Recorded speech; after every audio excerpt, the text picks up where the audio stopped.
I arrived at my daughter's house without warning on Christmas morning.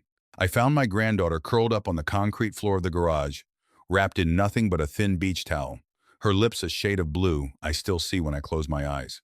Inside the house, through the kitchen window, I could see the whole family gathered around a table stacked with pancakes and gifts, laughing at something on someone's phone. I ripped the garage's side door clean off its bent hinge, scooped up my shivering 8-year-old granddaughter, and carried her into the warm house through the back entrance. As the motion sensor lights snapped on and the dog started barking, I looked my son-in-law dead in the eye and said 7 words that made him drop his coffee mug on the tile floor. Before I go any further, tell me in the comments what state or country you're watching from this morning. And if you believe a grandfather's job doesn't end just because his daughter got married, hit that subscribe button right now because you're going to want to see how this ends. My name is Walter Kessler. I'm 71 years old. I spent 38 years as a commercial airline mechanic before I retired, which means I've spent my entire adult life trusting checklists over feelings. You don't sign off on an engine because it sounds fine. You sign off on it because you verified every single bolt yourself. That habit doesn't turn off just because you're not standing on a tarmac anymore. It follows you into your kitchen. It follows you into your family. And on the morning of December 25th, it's what saved my granddaughter's life. It started at 5:40 in the morning. I was already up. I've been an early riser since my Air Force days, sitting in my recliner with the newspaper. I still get delivered even though nobody reads newspapers anymore. When my phone buzzed on the side table, it was an alert from my bank. Not my daughter's bank. Mine. A withdrawal of $9,200 from the account I'd set up years ago. The one earmarked strictly for my granddaughter Josephine's medical expenses. Joe has a heart condition, a mild arrhythmia the doctors have always said needs to be monitored closely, medication adjusted every few months, regular visits to a pediatric cardiologist 2 hours away in the city. I'd set that account up the day she was born because I know what it costs to raise a sick kid on a young family's income, and I never wanted money to be the reason my granddaughter didn't get seen by a specialist. A $9,200 withdrawal. On Christmas morning, authorized by a note attached to the transfer that read, "Emergency cardiac consultation per Dr. Whitfield, Riverside Children's." I know Dr. Whitfield's office. I've driven Joe there myself more times than her own father has. And I know for a fact that office is closed on Christmas. I know because I called it. It rang 11 times and went to an answering service that told me the practice would reopen on the 26th. That's when the tightness started in my chest. Not panic, exactly. I want to be clear about that, because panic makes you sloppy, and sloppy is how planes fall out of the sky. This was something colder. Something more like the feeling you get when you're running a pre-flight check and you find a stress fracture in a place where there shouldn't be one. A quiet, deliberate kind of dread, the kind that tells you, don't call this in yet. Go look at it yourself first. I tried calling my daughter, Renee, straight to voicemail. I tried her husband, Marcus, same thing. I tried again 10 minutes later. Nothing. I sat there in my recliner with my coffee going cold, and I thought about every excuse Marcus had given me over the past 8 months. The transmission that needed replacing in June. The temporary cash flow issue with his contracting business in September. The favor he'd asked me for in October, a personal loan, $22,000, to cover what he called an insurance gap after he said a storm had torn shingles off half his roof. I turned him down. I want to say that plainly because it matters for what comes later. I looked my son-in-law in the eye across my own kitchen table in October, and I told him no. Not because I don't love my daughter. Not because $22,000 would have broken me, it wouldn't have. I told him no because something about the story didn't sit right with a man who spent 4 decades reading systems for the lie hiding underneath them. Numbers on a roof repair invoice that didn't match a roof repair job. A contractor's estimate written in a font that didn't match the letterhead. Small things. The kind of small things you only notice if noticing small things is what kept people alive in your working life. He hadn't spoken to me since. So when that $9,200 alert came through, wearing a story about a closed doctor's office, something in me went very still and very quiet. I put on my coat. I didn't leave a voicemail. I didn't wait for a call back that I already knew wasn't coming. I grabbed my truck keys off the hook by the door and I drove. It's 190 miles from my place outside Harrisburg to their house in the suburbs north of Baltimore. Christmas morning, the roads were nearly empty. Just salt trucks and a few other souls making their own desperate drives to family. Sleet was coming down sideways, freezing the second it hit the windshield, and my wipers were losing the fight against it the whole way. I kept the radio off. I don't like noise when I'm thinking, and I had a lot of thinking to do. Renee is my only child. Her mother, my wife Diane, passed 6 years ago from ovarian cancer. And in the years since, Renee's become the only family I've got left that shares my blood. I watched her marry Marcus at a vineyard in Chester County, watched her walk down that aisle glowing, and I told myself that whatever hesitations I had about that man, a slickness to him, a way of talking about money like it was a game he always won, I would keep to myself. That's what you do. You don't get to pick who your daughter loves. You just try to be there for whatever comes. What came was Josephine. 7 pounds, 4 ounces, born 8 weeks early with a heart murmur that turned into a diagnosis that turned into a lifetime of appointments. And what also came, slowly, over 8 years, was a son-in-law who I started to realize saw his own daughter's medical condition less as a fear to manage and more as a line item. A resource. I hated the thought the first time it crossed my mind. I hate it more now because I was right. 3 hours into the drive, my phone rang. It wasn't Renee. It wasn't Marcus. It was a number I didn't recognize with a Maryland area code. I answered on the second ring. "Is this Walter Kessler?" A woman's voice, brisk, professional. "Speaking. This is Nurse Patricia Olson over at Frederick Memorial. I'm calling because your name and number are listed as the emergency contact on a Josephine Voss, and I'm not able to reach either parent." The truck nearly went into the guardrail. I pulled onto the shoulder, sleet hammering the roof, and made her repeat everything twice. Josephine had been brought in by ambulance 40 minutes earlier. Hypothermia. Her core temperature had dropped low enough that the intake doctor had flagged it as severe. She was also presenting with an irregular heart rhythm that the ER team was treating as an emergency complication of her existing condition, made worse by prolonged cold exposure. The nurse told me, and I will never forget the careful, clinical way she said this, like she was trying not to accuse anyone before the facts were confirmed, that Josephine had arrived without a coat, without shoes, wrapped only in a beach towel that smelled, in her words, like it had been stored in a garage. I told her I was 90 minutes out and driving as fast as the roads would let me. She told me the police had already been notified, as is standard protocol, whenever a child arrives in that condition, and that a detective would likely want to speak with me when I arrived. I don't remember most of those last 90 minutes. I remember gripping the wheel until my knuckles went white. I remember praying for the first time since Diane's funeral. I remember thinking about every Thanksgiving, every 4th of July, every birthday party where I'd watched Josephine shiver on a swing set in a thin jacket while Marcus stood by the grill in a brand new fleece vest, and telling myself I'd been imagining a pattern that wasn't there. I hadn't been imagining anything. When I got to Frederick Memorial, the automatic doors hadn't even fully opened before a man in a white coat came striding toward me across the waiting room, his stethoscope swinging loose around his neck, his expression somewhere past professional concern, and into something I can only describe as controlled fury. "Mr. Kessler?" He didn't wait for me to answer. "I'm Dr. Amos Reyes. I'm the attending.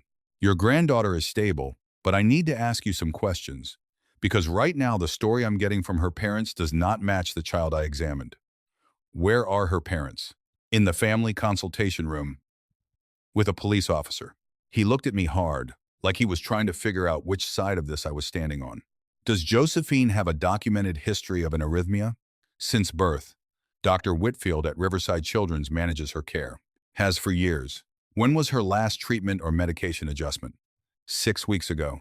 I drove her myself. Her mother had a work conflict. Something in his shoulders eased, just slightly, like a piece of the picture had clicked into place for him. That's consistent with what we're seeing. I need you to understand what I found when she came through those doors, Mr. Kessler. A child with a known cardiac condition, found unresponsive to voice in a garage with an outdoor adjacent temperature reading of 24 degrees, wearing no shoes, no coat, and what looks like a pool towel as her only covering. Her core temperature was 93.1 when EMS arrived. Do you understand how close that number is to a place we don't come back from? I did not trust myself to speak. I nodded. Her parents are telling the responding officer that Josephine let herself out to look for a lost gift and that they, quote, didn't realize how long she'd been gone. I've been an ER physician for 19 years. I know what a genuine oversight looks like on a parent's face. I also know what it looks like when somebody's rehearsing a story in real time. He said this quietly, almost to himself, then looked back at me. You're listed as her emergency medical trust contact. There was a substantial withdrawal from that account this morning, and I'll be honest with you, the timing next to what walked through my doors is not sitting well with the hospital's social work team either. That's when I told him about the withdrawal, about the fake Dr. Whitfield note, about the loan I'd refused in October, and the roof invoice that never added up. Doctor.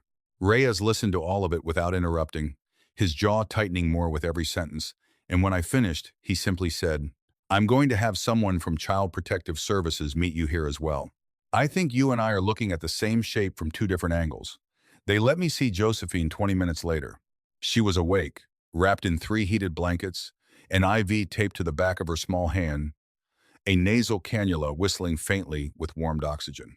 When she saw me, her face did something I will carry for the rest of my life. It crumpled, not into crying exactly, but into the specific relief of a child who has been alone with something frightening and finally isn't anymore. Grandpa Walt, she whispered, I got cold. I know, sweetheart. I know you did. I sat on the edge of that hospital bed and I held her hand, careful of the IV line, and I did not let her see my face do what it wanted to do, which was fall completely apart. Daddy said I was being dramatic, she said, so quietly I had to lean in. He said the garage wasn't even that cold. I have replaced jet engines with my bare hands in sub-zero hangars at 4 in the morning. I know exactly how cold 24 degrees is. I said nothing to Josephine about that. I just told her she'd done nothing wrong, that being cold isn't dramatic, it's just being cold, and that Grandpa wasn't going anywhere. The detective found me an hour later, a woman named Sergeant Delgado, calm and thorough, the kind of investigator who writes down everything and reacts to nothing. She walked me through what they'd pieced together so far. Josephine had apparently been sent out to the garage before 6 that morning, ostensibly to retrieve a gift Marcus claimed he'd stored out there, and had been left there. The timeline was still being confirmed for somewhere between 40 minutes and over an hour, while the rest of the family ate breakfast and opened presents inside.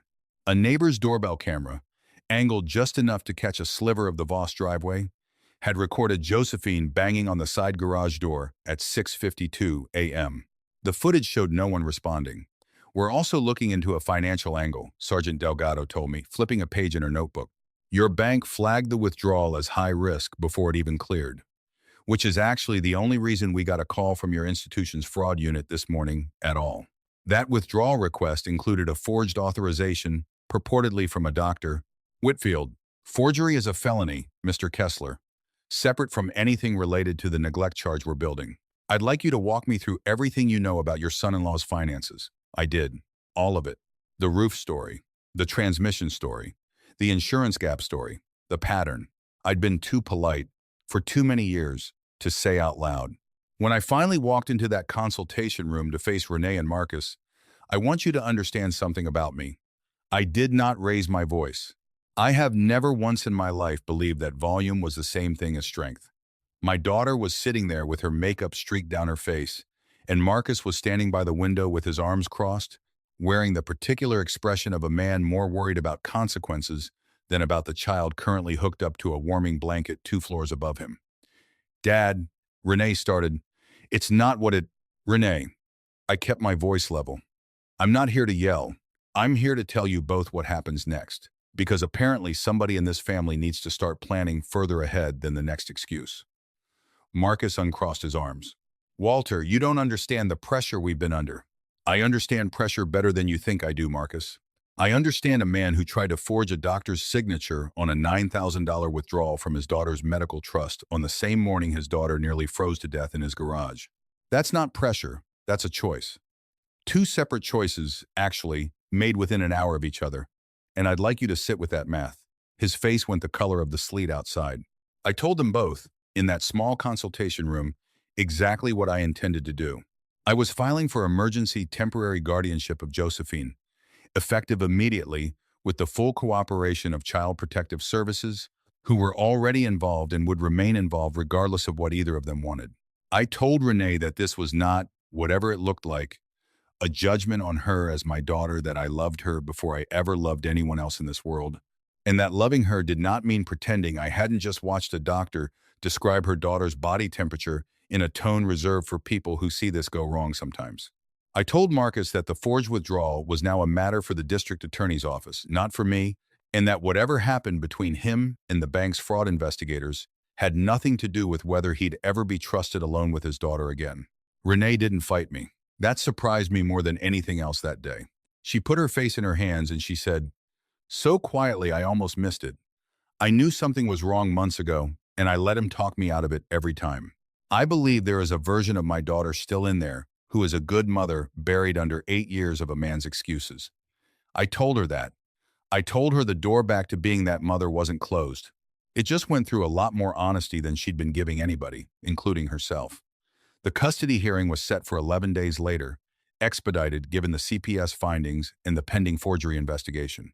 I won't drag you through every hour of that courtroom because most of it was lawyers trading paperwork back and forth while I sat with my hands folded, doing what I do best, watching, verifying, waiting for the moment the numbers stopped adding up for the other side. That moment came when Marcus's attorney tried to argue that the garage incident was an isolated lapse in judgment, a single unfortunate morning, nothing that reflected a broader pattern. That's when I handed my own attorney the folder I'd been quietly building since October bank statements, the fabricated roof estimate, 3 months of texts Renee had, without realizing what she was doing, forwarded to me during a moment of doubt back in September, in which Marcus discussed figuring out a way to get some of that trust money moving well before any medical emergency, real or invented, ever existed. The judge, a soft-spoken woman named Judge Okafor, who did not raise her voice any more than I do, read through those documents in near silence for what felt like 10 minutes while the whole courtroom waited. Then she looked over her glasses at Marcus and said, Mr. Voss, I've been on this bench for 16 years, and I want to be very direct with you. This is not a case about a cold morning. This is a case about a man who has been planning to access a disabled child's medical trust for months and who left that same child outside in dangerous conditions on the same day he attempted to execute that plan. I don't find that to be a coincidence, and I don't think you do either. She granted me full temporary custody with a structured, supervised path for Renee to work towards shared custody down the line, contingent on an independent living arrangement and completed parenting counseling. Marcus's visitation was suspended, pending the outcome of the forgery case. As I understand it, the district attorney's office is still deciding on formal charges, and my attorney tells me that given the paper trail, they are unlikely to go easy. I picked up my coat from the back of my chair when it was over. Josephine was waiting for me outside the courtroom with my neighbor, who'd driven down to watch her for the day, and when she saw me come through those doors, she ran the length of the hallway and threw her arms around my waist so hard I nearly lost my footing. I didn't say anything grand. I just held on to her and let her hold on to me, right there in a courthouse hallway that smelled like floor wax and old coffee, and for the first time in 11 days, my chest didn't feel tight at all. She's been living with me for 3 weeks now. Her room used to be my late wife's sewing room, and we spent a weekend together painting it a pale yellow because Joe said yellow feels like mornings. She sees Dr. Whitfield every 3 weeks now, instead of every few months, just to be careful, and her numbers have been steady. Renee visits twice a week, supervised for now, and I watch my daughter sit on the porch steps with her own daughter, brushing her hair, talking softly, actually trying in a way I hadn't seen from her in a long time. I believe in second chances for people who are honest about what they need to change. I have not yet decided what I believe about Marcus. Most evenings now, after dinner, Josephine and I sit out on my back porch, even in the cold, because she asked me once if being outside in winter always had to feel like something bad happened, and I told her no, that cold air on a porch, with somebody who loves you sitting right next to you, is one of the safest feelings there is.